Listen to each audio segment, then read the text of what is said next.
ఏదైతే ట్రంప్‌కైతే కొత్త పరీక్ష తప్పేలాగా లేదు. అంటే గతంలో తన మీదన ఆరోపణలు, అభియోగాలు ఒక అమ్మాయితో డేటింగులు చేయడం కాదు. ఓ రకంగా పెళ్లి చేసుకునినే తన భార్య ఉండగానే వేరే అమ్మాయితో లైంగిక సంబంధాలు. అమెరికాలో అవి రొటీనే. కానీ అవి విడాకులకి, కాంపెన్సేషన్‌కి ఇట్లాంటి వాటికి అవుతుంటాయి. రాజకీయ నాయకులకి ఇబ్బంది అవుతుంటది. అప్పుడు చివరికి తను అమ్మాయికి డబ్బులు పంపిస్తే అది హష్ మనీ అని కేసు పెట్టబడింది. అంటే ఏంటి?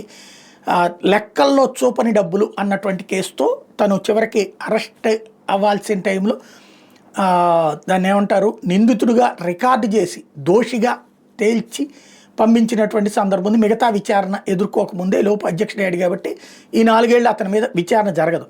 ఇప్పుడు వచ్చేటప్పటికి తాజాగా అటార్నీ జనరల్ పామ్ బాండి ఎప్స్టీన్ గ్రాండ్ జ్యూరీ ఫైల్స్ని కోర్టుకి సబ్మిట్ చేస్తున్నారు.